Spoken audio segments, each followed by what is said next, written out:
Hello all. இன்றைக்கி நம்ம இந்த ரொம்ப ரொம்ப ஈஸியான ரொம்ப டேஸ்டியான இந்த புடலங்காய் பொரியல் தான் எப்படி பண்ணுறதுன்னு பார்க்க போகிறோம். வாங்க வீடியோக்குள்ளே போகலாம். இதுக்கு தேவையானது ஒரே ஒரு மீடியம் சைஸ் புடலங்காய் நான் எடுத்திருக்கேங்க. அது கூட ஒரு 1/4 கப் தேங்காய், ஒரே ஒரு பச்சை மிளகா, கொஞ்சம் ஜீரகம் எடுத்திருக்கேங்க. இது மட்டுமே வச்சு தான் இன்றைக்கி நம்ம சமைக்க போகிறோம். வாங்க எப்படி செய்கிறதுன்னு பார்க்கலாம். இந்த புடலங்காவை பார்த்திங்கன்னா மேலே இருக்கிற தோலை வந்து லைட்டாக சுரண்டிட்டு கழுக்கிட்டு இந்த மாதிரி நீட்டமாக கட் பண்ணி வச்சுருக்கேங்க.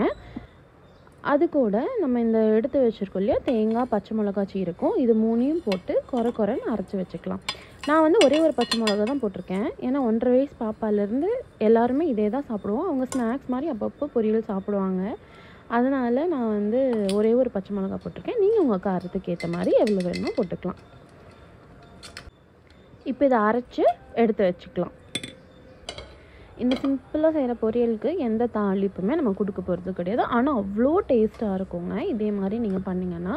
இப்போது ஒரு கடாயை வச்சுட்டு அதில் நம்ம கட் பண்ணி வச்சுருக்கிற இந்த புடலங்காயை ஆட் பண்ணிக்கலாம். ஆட் பண்ணதுக்கப்புறமா இந்த புடலங்காய் மூழ்கிற அளவுக்கு ரொம்ப கம்மியாக, ரொம்ப நிறைய தண்ணி ஊற்றிடக்கூடாது, சொதன்னு ஆகிடும். ஓரளவுக்கு மூழ்கிற மாதிரி லைட்டாக தண்ணி ஊற்றிக்கலாங்க.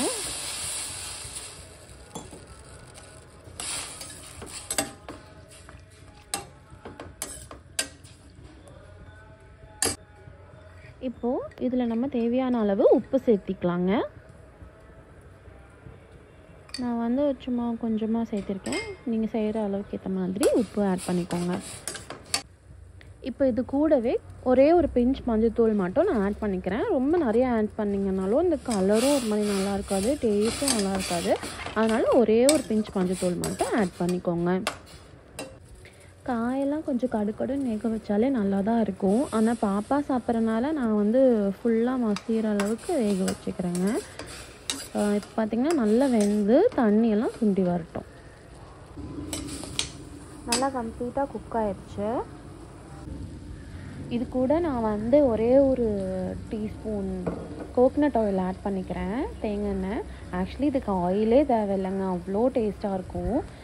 பட் நான் அந்த தேங்காய் எண்ணெய் ஆட் பண்ணால் இன்னும் வந்து டேஸ்ட்டாகவும் நல்ல சூப்பர் அரோமா ஸ்மெல்லாகவும் இருக்கும். குழந்தைங்களுக்கும் ரொம்ப பிடிக்கும். அதனால் நான் வந்து ஒரே ஒரு டீஸ்பூன் மட்டும் ஆட் பண்ணிக்கிறேன். வேண்டாட்டு நீங்கள் ஆயில் கூட இதுக்கு ஆடே பண்ண தேவையில்லை. இப்போ இது கூட நம்ம அரைச்சி வச்சுருக்கோம் இல்லைங்களா, அந்த தேங்காய் துருவல், அதை வந்து ஆட் பண்ணிக்கலாம். தண்ணி ஊற்றிலாம் அரைச்சிடாதீங்க.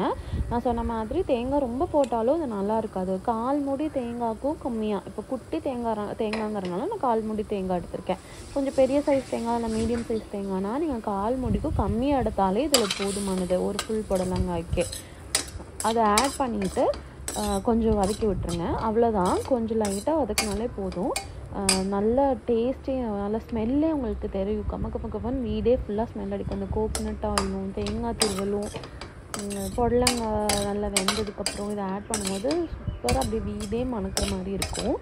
குழந்தைங்களுக்கும் ரொம்ப பிடிக்கும். இது வந்து நீங்கள் சட்டுன்னு செஞ்சிடலாம். இப்போ மார்னிங் லன்ச் கொடுத்து விடுறீங்க அப்படின்னா காலையில் டைம் இருக்காது குழந்தைங்கள கிளப்பும் போது.